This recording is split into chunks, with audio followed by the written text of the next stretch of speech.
Let's talk about The Shadow Strays. Yes, a completely different story, different feel. This one has a ton of violence compared to Look Back. It's from one of the kind of upcoming, well, not upcoming, they've been making movies for a while. It's part of the Mo brothers, but they've been working separately for a while. This one's from Timo Tjahjanto. Yep. Risky will probably correct me whenever he next sees me after that. He went, that's not how you pronounce it, you dickhead. That's all right. But yeah, it's Timo and Chemo is the other one. Yep. So yeah, I've been following these guys' works for a while. I quite liked, I think, did Chemo do Killers or was it Timo? Because I know that one of them kind of does horror more so, and then Timo does kind of more like action films. So both of them did Killers, apparently. They co-directed Killers together. So Kimo Stanboel, thanks Risky for the pronunciation correction later. He seems to be the more horror-based director. Yeah, while Timo does more action. Yeah. I think Timo did like May the Devil Take You or something, which is also on Netflix, which I've yet to watch. But yeah, both of them have heavy graphic violence, and there's often been like a critical standpoint that people don't like. But for me, it's like that's the auteur vision right there, because it kind of makes it stand apart from everything else, and it's just like, especially because a lot of Hollywood films can be quite soft, especially. Oh, actually, well, Nobody and John Wick it's pretty hardcore, but I wouldn't say the violence it's not the same. is graphic. It's not as dirty. It's not as grisly. It's not as dirty. Timo is responsible for one of our favorite, more recent like Netflix movie offerings, The Night Comes for Us. Yeah, The Night Comes for Us. Yeah. I fucking love that movie. Oh, actually, speaking of Nobody, he's doing the sequel for Nobody. Right. I'm so excited to see that. Like, I don't know, but like, I'm pretty sure Hollywood have said like, water it down. Just water it down a bit. Just you can't have that. They're taking away his blood budget. A little bit too much blood, yeah. And there's definitely not a shortage of blood in this movie. I hope there's. I mean, the dream for Nobody 2, it doesn't really need it, but if it's Timo, like, I want to see like blood gurgling and giblets. That's the way I can describe it. The Mo brothers trademarks, yes.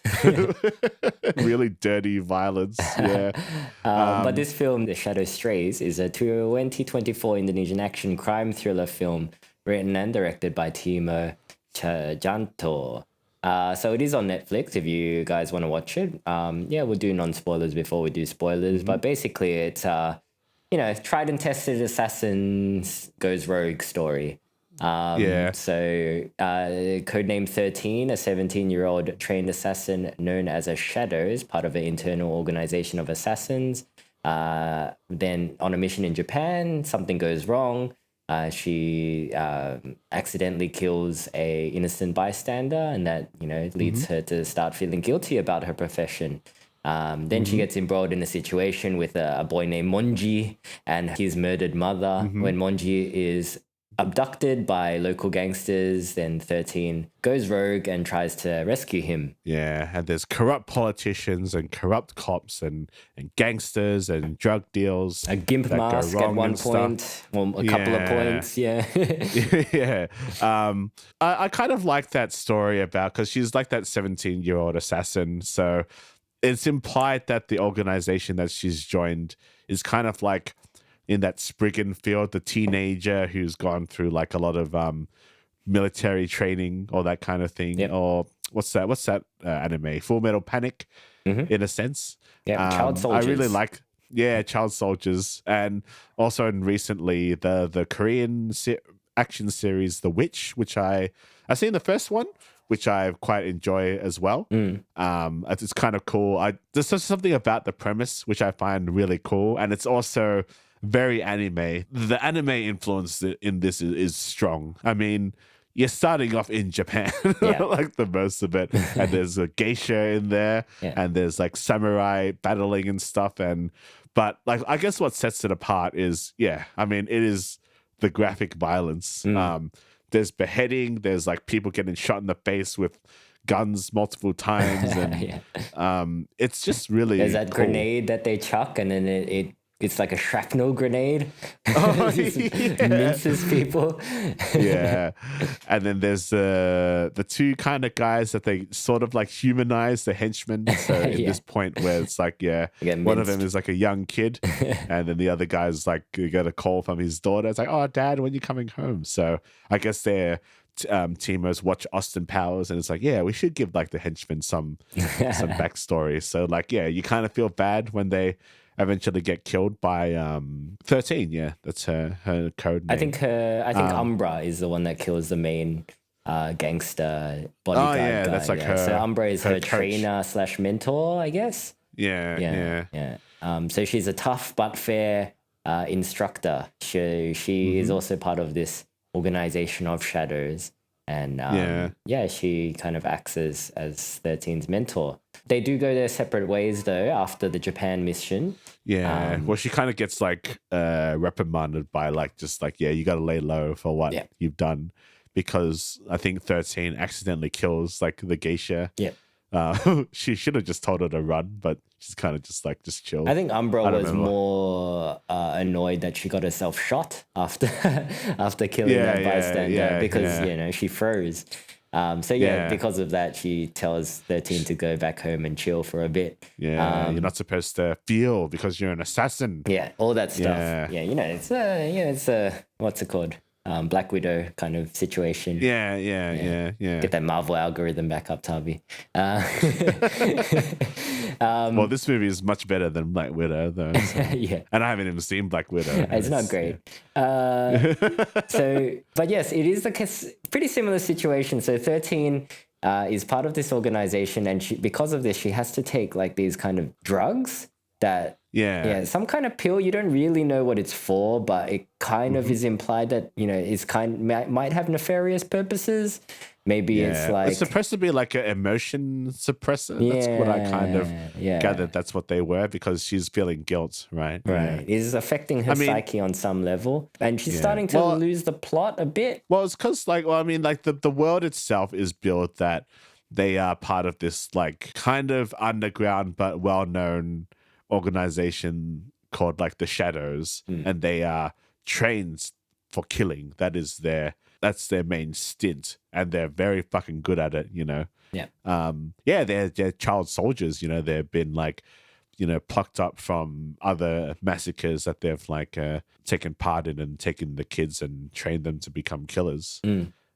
So I kind of like, there's like a little bit of world building, so there's definitely like a setup to if there is going to be some kind of franchise to this, like they can expand it because the world is quite big. So it's kind of like going for that John Wick feel, where it's like, there's more to this world than they kind of what the current plot is. Hint to a great larger picture, but at the same time, the story that is being told is pretty small scale. I think the movie gets a little bit unbalanced because like the main plot is 13 comes across Monji, and then his mother is beaten and killed by like these gangsters, but like no one can touch them because they're part of like a big crew, and they've got like the cops and the politicians on their side. So that is like the main spine of the story, but it does kind of follow like Umbra a little bit at a point where she interacts with like her handler and like this other really tank looking dude. And then there's like these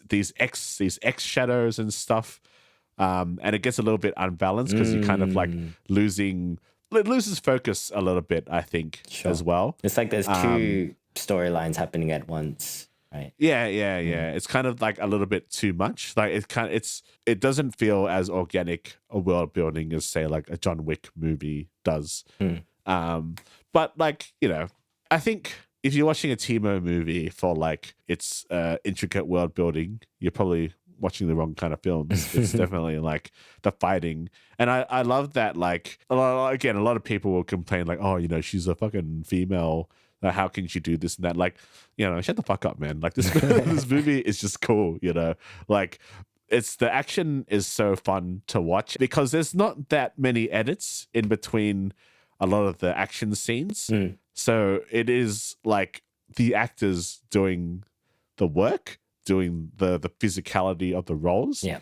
And yeah, I just love it when a film goes straight to the jugular and it's just like, yep, that person's going to get cut. You're really going to see them get cut. In fact, their whole head gets cut off. Yep, that person's going to get hit by a shrapnel grenade. We're going to show you every single body part flying around and shit. Yep, this person's been shot in the face 14 times with a submachine gun. You're going to see every part of his face blow off. Definitely doesn't shy away from the violence. Which is refreshing after watching a lot of Hollywood films that tend to shy away from it. But just getting back to like the physicality of the role. So the lead, Aurora Ribeiro, she doesn't seem to have an action background actually. Yeah. I'm just looking at her wiki now. It seems like she's more doing like dramatic roles in dramas and stuff. So it is very impressive that, they can film these scenes where there aren't that many edits and, people's faces are shown pretty clearly. I think the action itself, like the choreography, is realistic enough where you never kind of like, you don't have to suspend your disbelief that much. Even though she is but fighting. It's also, but it's also still like very stylish as well. Yeah, definitely. I wouldn't say it's as gritty as like The Night Comes for Us because this does feel more like it's an anime. So they do some like gravity defying action and like you're a girl with some body armor and a sword and you're taking out all these guys with guns. Of course, you're not going to do that in real life, but who cares? It's just fun to watch. Yeah, these shadows are bulletproof until they're not, basically. Yeah, pretty much. Yeah. Yeah. But I think that it's also like the people that she's fighting are kind of low-level gangsters at first. So it's not all that unbelievable that she can best them in combat. And, because obviously she's done a lot of training as an assassin. I do love how unlikable the bad guys are in this film. There's a couple of them. They're all scumbags though. Yeah, the politician guy, the gimp guy, his son or something. So, and then the cop. Just trying to. It's been a while since I saw it. Right. Yeah, actually, me too. I watched this while I was in Japan, and I just gotten off the plane, and I was really tired in my apartment, actually. So first she comes across a dude named Jeki. Jeki is a very low-level gangster. He's a foot soldier for a dude named Haga. Haga is one of the trio that is responsible for kidnapping Monji. I think Haga is like a pawn dealer, maybe. And he's got this twin sister named Soraya, who's like a crazy bitch. That's it. I forgot about that character. She's really funny. That's a pretty fun character. She just keeps popping up with like a shotgun and trying to kill you. She has a pretty like decent body count in this movie. In one of the final. I thought she was going to get taken out in the first confrontation, but she lingers for a while. Her bitchiness is just keeping her alive. Pretty much. Point. The other parts of the trio are Ariel, who is a drug lord running as vice governor of Jakarta alongside his father. So he's like the governor's son. But then there's also the corrupt cop who is Prasetyo. So that's the trio. Haga, Prasetyo, and Ariel. So basically 13 has to go through these three trio to get to Monji. And she does so just by beating her way to the top, basically. Pretty much, It's a pretty simple plot. It's a convoluted plot because, again, there's that other side plot of like X shadows and stuff. It's kind of like for world building. That's more like, I think Umbra and like the tank guy. I forgot his name. Troika. He's like Russian or something. He's a pretty cool guy. They're like doing like some other kind of raid, and they find out that they're killing shadows as well. And then Umbra has qualms, and she comes across like an ex-shadow that she was really good friends with or something. And then she's like, she beats her, but I'm pregnant, so don't like, she lets her go, but then she gets captured by Quaker, who just brutally kills her. Yep, pretty much. And like, it's like, damn, man, this movie, just gonna crush the head of a pregnant woman. It's fine. Timo will do it. You don't see it. That's one of the bits where the movie holds back.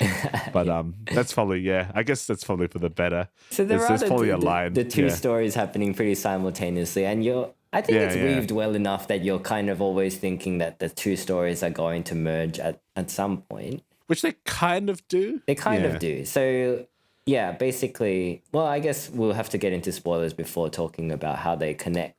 But before we get into spoilers, I think, it's a pretty typical offering from this director. I think, like, if you're a fan of this director, you're not going to be disappointed from watching this film. I did watch one of his other films on Netflix called The Big Four. The Big Four. And I've seen The Big Four. Yeah, I think this is probably better than The Big Four. Yeah. I think it's a bit more violent. The Big Four was all right, The Big Four is one of the lesser violent. I think The Big Four was going more for action comedy. Right? I think so, but it's still like pretty violent as well. Yeah. There's some I've forgotten what happens a lot in that movie. I watched that movie with your brother actually on New Year's Day. We were just like, The Big Four, it's a new Timo movie. Yeah, he seemed to enjoy it. That movie is kind of like a bit overly long, and this movie is actually quite long as well. This movie is like 2.5 hours long, or 2 hours and 20 minutes. Yeah. From what I was like, damn, man, that's a lot of like. Well, there are two stories to conclude. So I guess he uses it. But a very solid offering, I would say. I think it's hard to criticize because it is pretty much just a straight up action film.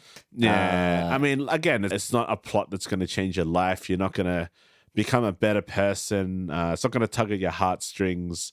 But like, it is just a lot of fun to watch. And I just have to commend like a lot of the action choreography and the stunts. And you probably realize that, maybe there's not a lot of safety measures that go into the Indonesian filmmaking market. Well, and it's also got that kind of like that dirtiness and that grit that you get from Indonesian cinema, like compared to like a John Wick where everything is slick and cool, right? This is more grimy. So if you're a fan of that aesthetic, then this is for you. Yeah, definitely. I'd check it out. It's probably one of the better action movies. I think this is kind of like what I was expecting a little bit more from Monkey Man, I suppose. Monkey Man's fairly similar, grit, but definitely less violent. Yeah, less violent and a lot more issues filming because of all the COVID stuff. Yeah, and budgetary constraints. Yeah, but that's a pretty cool film as well, though. That is a cool film. Yeah. Oh, that would have been cool if like Timo had directed that movie. Like, because Dev Patel directed that movie, didn't he? Yeah, I think he did all right. Yeah, he did all right. Just needed a bit more gurgling. Really cool. The gurgling. I love the gurgling. I don't know if my mate is going to be listening to this episode, but he's one of the non-believers of Timo. He didn't enjoy The Night Comes For Us because there's too much gurgling. There's too violence. Yeah. All right. I guess some people might find it gratuitous. I love it though. Nah, do it more. I need more gurgling and giblets. More movies need more giblets when they get exploded. Yeah. That's good English, isn't it? When they get exploded. Yeah. This is almost like a genre unto itself. It's like really, really well choreographed martial arts action, but the gore of like a horror film. I think so. Yeah. It's a new aesthetic. I hope appreciate it. That the mainstream, or not the main, like maybe I don't know if the Mo brothers have as much of a cult status as other. Yeah, I hope they find their audience, because there's definitely an audience for this kind of film. People as fucked up as us, and also like martial arts action. Yeah. It's hard to think of a contemporary or even because like it's definitely not happening in Chinese cinema. Oh yeah, no, for sure. Yeah. So I guess maybe Japanese cinema. Yeah, but Japanese cinema can also be quite heavily censored as well. It depends on how you approach the violence. I think the Japanese approach to like action violence is make it cartoony. So Yeah, that's it. Yeah. So it kind of takes a bit of the impact out of it. Whereas this kind of violence is a bit more realistic. So it feels harder to watch, right? So it is even different from like the action films in Japan that are quote unquote violent. Yeah. There isn't really. Yeah, I'm trying to think of a contemporary, but there's not many. Like, especially if I can't think of anything off the top of my head. Like Korean action cinema is not really that gory either. The only really gory action movie from the West that I can think of right now is Rambo 4. Yeah, I guess any kind of wartime movie. But that got criticized because it was too violent. Yeah. Yeah, and then I haven't Sylvester seen the Stallone latest pussied out Rambo. for the rest of his career. Yeah, that's a shame. That's just the West. Yeah. Don't want to censor everything because they're anyway. But anyway, let's talk spoilers for The Shadow Straits. Yeah. So 13 kills Haga. Yeah. And then she kills... she gets captured initially by Prasetya and Ariel. But then Prasetya decides to taunt her as she's kind of super like villain stuff, like as if like you wouldn't just kill that person. Like, man, she killed like your brother, your best friend. But he does do the typical Bond villain thing, where it's like, like we need to pad the movie out, so we're gonna keep you alive so I can like taunt you. He gets right up in her face and gets his eyes gouged out. And just when he's about to like basically like injure her to the point of no return, the dad comes like, "What are you doing? You don't know. She could be on our side or whatever. So let her go." It's like, it's sure. That Good kind call, of writing, man. Good call. it's a little, it's a little maybe we bit can use contrived. her. That's like probably a good thing. This guy didn't, become the governor of Jakarta or whatever he was trying to do. Probably a good thing. Yeah. Poor decision making like that.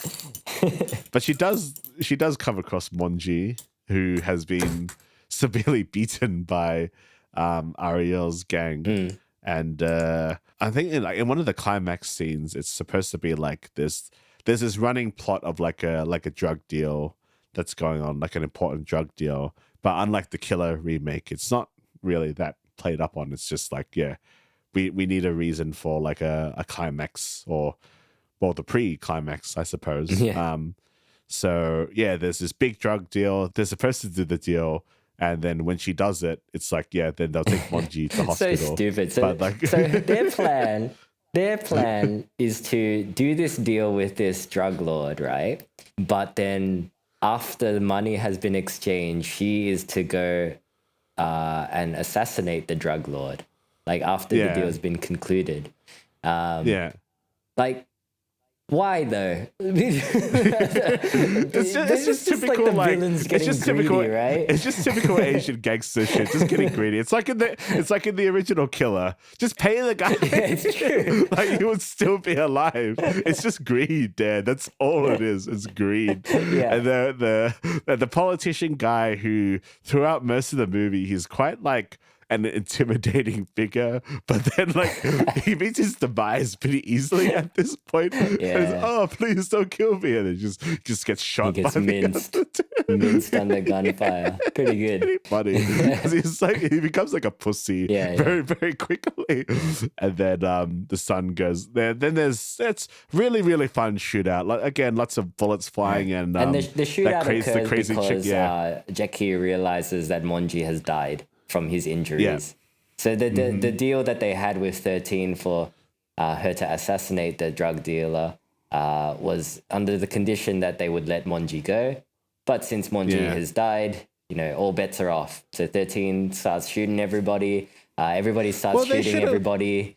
They should have like taken Monji to hospital and made sure that he was okay, and then like have a guy on standby that if she fucked up, they can kill Monji rather than there was no reason for him to be there. It's like he's so fucking injured, and like Jackie's like, like the kid's dying, and they just tell him to shut the fuck up. It's kind of like, I think we should feel a lot more bad for Monji, but I think the movie didn't build up enough of like a connection between Monji and 13, but.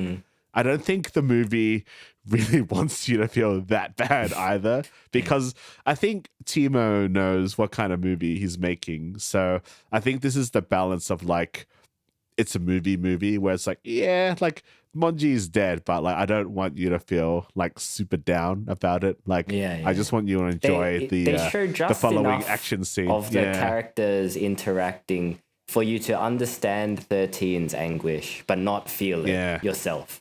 Yeah, but do you think that's a flaw, or do you think like it's better if like you were to feel it? Because I don't know, like in the alternate, I think for this film is probably fine, because like you don't want it to be too much of a downer, right? Like you just want to see that her like do her shit and go crazy and kill people. So I think it's handled well enough, I think.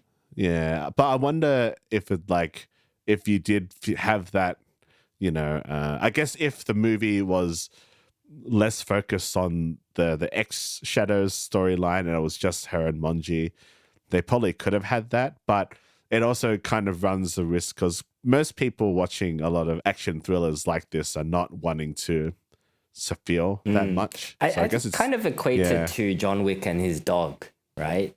Like the audience itself doesn't.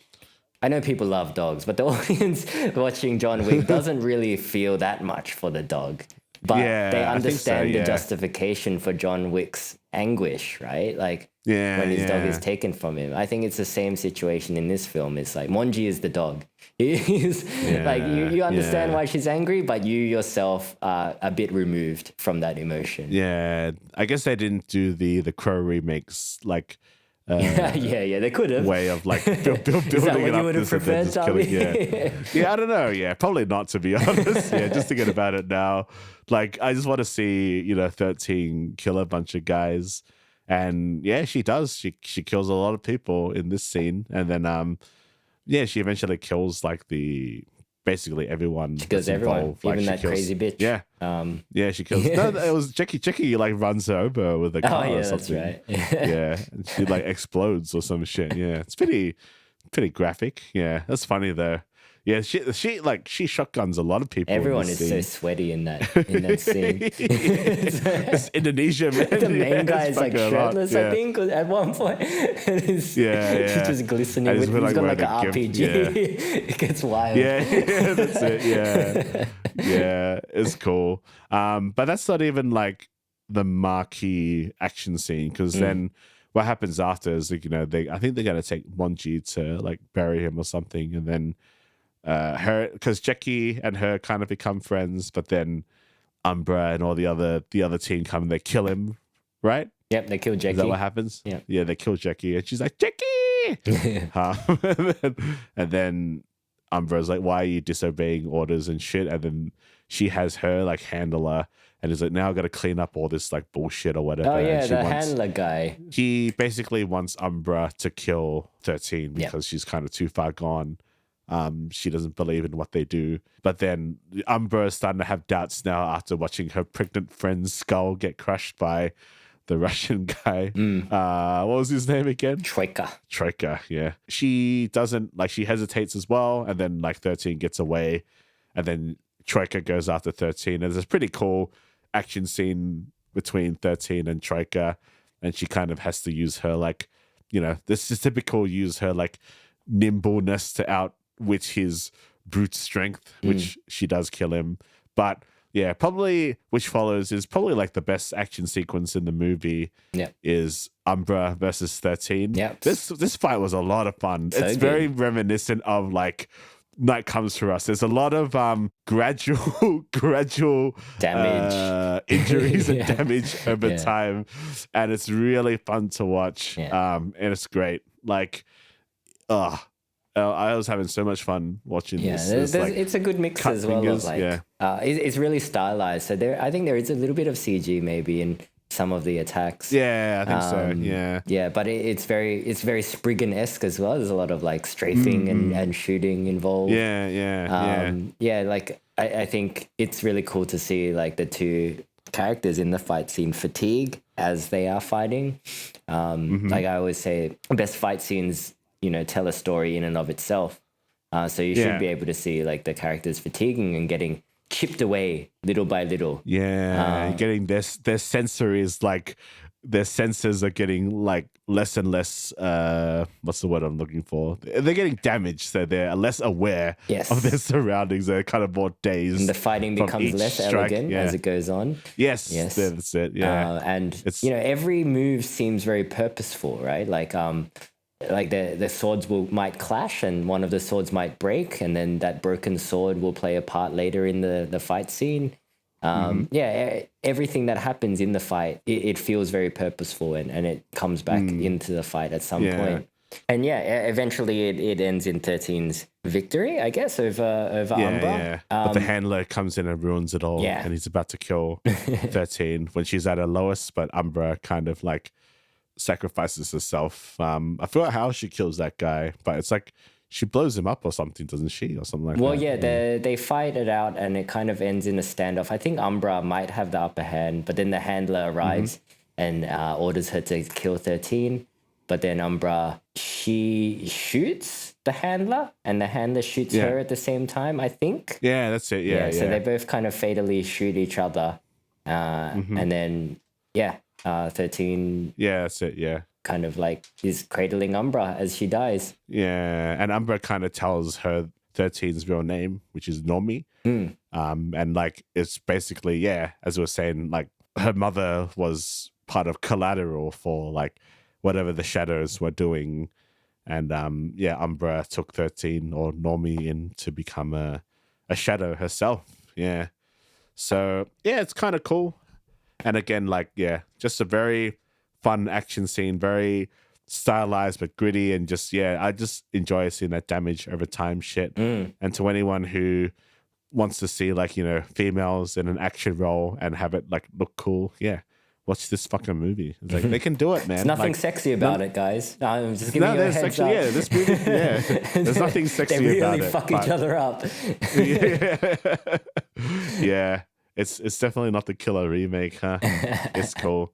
But then there's an epilogue, isn't there? Yeah. So it's like they go to like Monji and Monji's mother's grave, but then there's another like successor of like 13 or something, 14, who attacks 13 with like a gang of other shadows. This character design was so anime. It's very anime. I've seen it. There's a character design like that in that witch movie that I was talking about, the Korean one. Right. It's really fun. And this is like, even though like the introduction of this second plot might have been a little bit clunky, I still like it. It's enjoyable. It's pretty. And it makes me want to see. Yeah. But like, it is kind of. It feels like they're setting up maybe a universe, but at the same time, you can just kind of leave it as it doesn't need to continue. I'm not sure if it will, because this was in the top 10 for a little bit, so maybe maybe that might not mean anything. I don't know. Maybe if Netflix stops making shitty reality shows, I think Timo's got some juice. He's doing the Nobody 2. I think if he really wanted to, he could probably make a sequel to this. I think he'd want to. I think he had a lot of fun. I think we can see like what Timo likes, and he clearly likes anime. So it's like, and he likes the actor Yayan Ruhian. Everyone likes this guy. Everyone likes. He's like Korean Tom Cruise, which is, I don't know, is that even a good comparison? But anyway, Indonesian Tom Cruise, you mean? So he turns out to be Master Burai, who was Umbra's who rescues mentor. And at the end of the film, he decides to take 13 under his wing as his mentee. So for those that aren't familiar with Yayan, he is Mad Dog in The Raid, and some guy in The Raid 2, I forget his character's name. He's like a drifter, like a assassin drifter guy. Yeah. But he's in like all these Indonesian martial arts films. And a cameo in the Star Wars The Force Awakens. A wasted cameo because, Disney don't know what they're doing, but that's all right. They just like to tell people off and prevent people from getting killed at their parks. But No, they didn't prevent that from happening. No, they just prevented themselves get sued. Prevented, getting sued, because Disney has no morals, even though they make movies all about morals, but they have none themselves, which is kind of weird. But anyway, and basically the movie ends, and it's cool. How many of these would you watch? I'd watch 2 more. Okay. I'd watch 2 more. Yeah. I think trilogies are a nice number, generally. Yeah. You went into John Wick 4? I like John Wick 4. I like John Wick 4 a lot. John Wick 4 is the best John Wick. Yeah. I think if you can stretch it to 4, but your previous 2 movies need to be like really good as well. Like, I mean, I could watch as many of these as there are, as long as they're like good, I mean, you can do anything you want as long as it's good, right? Well, Alien had 4 movies. I can't speak to the quality of all of those movies. I know people have come around on 3. I shouldn't give 3 out of time. It's all right. I don't know. Romulus is good, man. Yeah. They're going to make another Alien vs. Predator movie. They're thinking about it. Well, apparently there's like 2 Predator movies coming out pretty soon. One of them's animated, I think. Yeah. Oh, really? Oh, that's cool. Look forward to that. Yeah. Are they going to call it an anime, even though it's not anime? It's just like... I don't know. To get that crowd. I don't know what they're doing. They made it in secret, so nobody really knows what's happening. Yeah. Oh, right. Yeah. But anyway... There's a lot of Mo Brothers stuff on Netflix at the moment, right? Yeah, I think they've got a pretty good deal. I think Netflix is putting a lot of money into the Indonesian film industry, and Indonesia is coming out with like pretty cool stuff. I don't know why you came to Australia, Risky, even though I don't want you to leave because like I need you here. But like, you guys make a lot of stuff. But like from what I heard, it's a pretty tough industry, and you're under a lot of scrutiny. Yeah, not like here. Stay in Australia where everything's the best, Risky. Where you can get you can get a Coke from a vending machine for $5. Yeah, fucking hell. Yeah, actually, maybe there's not enough scrutiny in the Australian film industry. That's why our stuff doesn't stand out. Who knows? Or maybe the funding bodies just don't know what they're doing and they're just making anyway. We're not here to debate the pros and cons of the Australian film industry. That's probably for another time. We always say it's for another time, but we don't talk about it because we can't be bothered. I don't want to have to do research. I don't want to have to ask industry insiders about that stuff. I just want to complain. And not present solutions. Well, the solution is give me money, right? Yeah, but no, I really like these auteur directors coming out of Indonesia. Like they're putting out good stuff. I hope this kind of cinema finds its audience because it's interesting. It's an interesting take on action. Yeah, I love it. Yeah. Like good martial arts with horror movie level violence. Yeah. It's just like... Because we've seen gory action films in the past. We've seen great martial arts on screen in the past. But for them to combine the two, it's interesting. I like it. Yeah, I like it. I want to see more Mo Brothers stuff. I might... Timo did one horror movie. I think it's on Netflix. And he's making a sequel for it. May the Devil Take You. I need to watch some of their horror stuff, I think. Yeah, I think we should do like a showcase of all these like Indo like horror movies. Because I watched one the other day. I think it was called Grave Torture. It was all right. Like it was good. But wasn't as good as this movie, but like that was from another Indo director, Joko Anwar, and he does like a lot of horror stuff as well. But yeah, I think like the Mo Brothers, they do a lot of stuff for like the VHS series as well. Like their stuff is always like super fucking violent. Yeah. If you've seen VHS 2, they did like Safe Haven with the cult, and that was cool. So yeah, I hope to see. I mean, just having a quick look at their wikis, like they're not strapped for work. They're always like busy doing something. Like Nobody 2's in post-production now. Oh, he's doing an English language adaptation of Train to Busan. It's called The Last Train to New York. Timo, if it's a Timo vision, then maybe it might actually be he'll make but it this gross. But this is just this is just a wiki, so it's probably like wrong. No, yeah. I mean, I am interested to see how Nobody 2 turns out. I want to see what the director can do with Hollywood eyes on him. I hope it's not the sad story of like what happened to John Woo. I really hope not, because Hollywood never gives the Asian auteurs like what they need. Well, I mean, so every now and then you get a Bong Joon-ho, you know? So. Yeah, it's true. Oh yeah, Mikey 17's coming out soon as well. Yeah. Is it Mickey? Yeah, looks good. I like it. It does. And I like Bob Patterson as well. He's great. Yeah. But yeah, I think that's pretty much all I've got to say for The Shadow Strays. Yeah. Yeah. Fun movie. Really, really good final fight sequence. Yeah. Good stuff.